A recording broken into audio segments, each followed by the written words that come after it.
Bersyukurlah kepada Tuhan sebab Ia baik, bahwasanya untuk selama-lamanya kasih setianya. Selasa 28 Juni 2022. Saya sangat bersyukur karena bisa menyapa kekasih-kekasih Tuhan dimanapun saudara berada. Mari kita siapkan hati supaya berkat yang Tuhan berikan hari ini seluruhnya bisa kita tangkap dan simpan di dalam hati kita. Renungan hari ini berjudul Turut Berduka Cita. Bacaan firman Tuhan diambil dari Wahyu pasal 3 ayat 14 sampai 22. Yang akan kita baca sekarang adalah Roma pasal 12 ayat 11. Demikian bunyinya.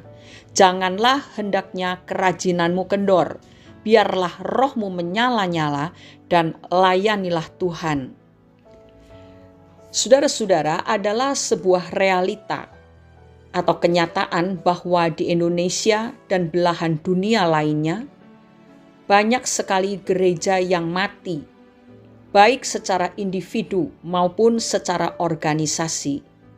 Orang Kristen yang kehidupan rohaninya dingin bisa dikategorikan sebagai gereja yang mati. Organisasi Kristen yang melakukan ibadah yang sekedarnya saja, kegiatan doa yang tidak lagi dilakukan dengan antusias, orang-orang menghadiri kegiatan gereja hanya sebatas rutinitas, bisa dikategorikan sebagai gereja yang mati. Suatu kali ada seorang pendeta diminta untuk menggembalakan jemaat yang cukup besar di kota yang terbilang maju. Setelah melayani beberapa waktu lamanya, pendeta itu merasa sedih melihat kesuaman rohani sidang jemaat yang digembalakannya. Berbagai program rohani dibuatnya untuk membangkitkan antusiasme majelis dan anggota jemaat, tetapi tidak juga menghasilkan buah. Dengan hati yang begitu penat, pendeta itu tersungkur di kaki Tuhan. Mohon hikmat bagaimana harus membangkitkan kerohanian umat yang Tuhan percayakan kepadanya. Yakobus 1 ayat 5a, tetapi apabila di antara kamu ada yang kekurangan hikmat, hendaklah ia memintakannya kepada Allah.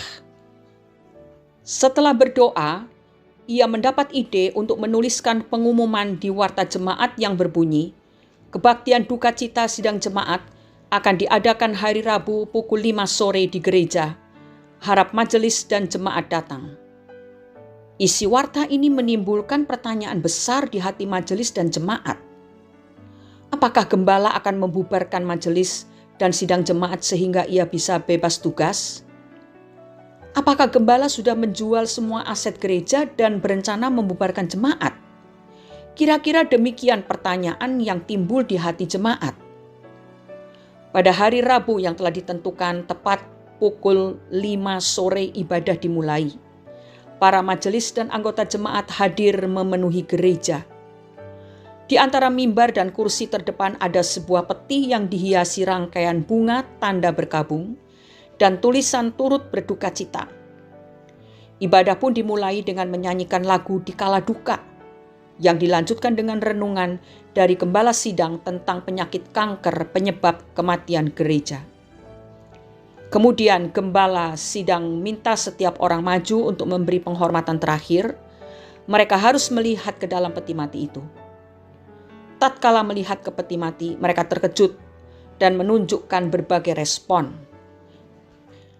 Ada yang menangis, ada yang terdiam sambil menutup wajah dengan kedua tangannya, dan sebagainya. Ternyata ada sebuah cermin besar di dalam peti mati itu, sehingga setiap orang melihat bahwa dirinya lah yang berada di peti mati. Ibadah berakhir dengan refleksi diri yang mendalam.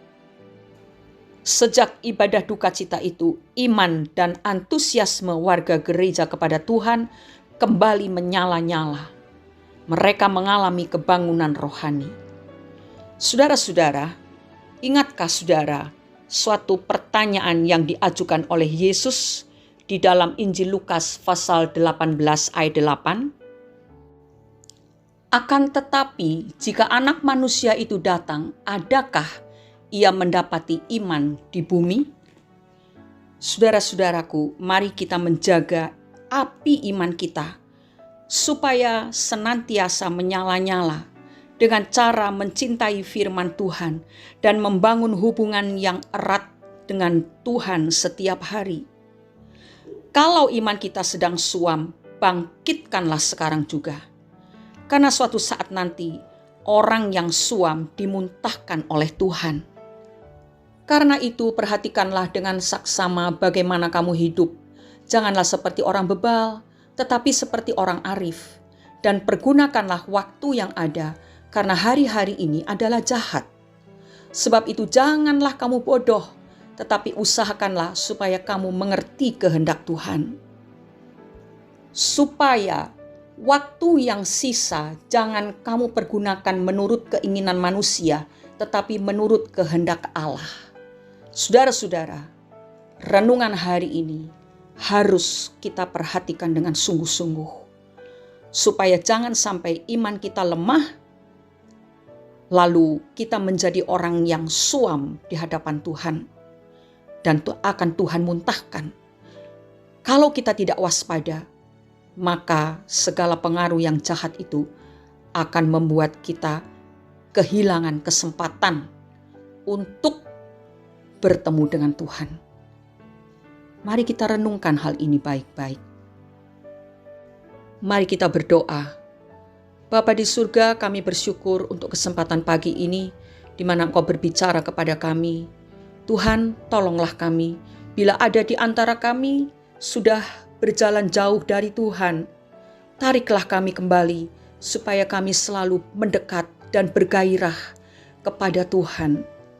Tolonglah berikan hikmat kepada kami ya Roh Kudus, agar kami dapat mempergunakan waktu-waktu yang ada dengan penuh perhatian dan dengan waspada akan segala pengaruh-pengaruh dunia yang jahat. Kami tidak mau kehilangan kesempatan untuk bertemu muka dengan Yesus. Itu sebabnya kami mau membangun iman kami dengan pertolongan kuasa firman dan Roh Kudus. Terima kasih Bapa, di dalam nama Tuhan Yesus Kristus kami sudah berdoa dan mengucap syukur. Amin. Hati dan iman yang suam membuat orang tidak mampu melihat bahwa mereka sedang berdiri di zona yang berbahaya. Selamat beraktivitas saudara. Biarlah mata iman kita tajam sehingga kita tahu di zona mana kita berada saat ini. Selamat beraktivitas. Tuhan Yesus selalu menyertai dan memberkati kita semua. Amin.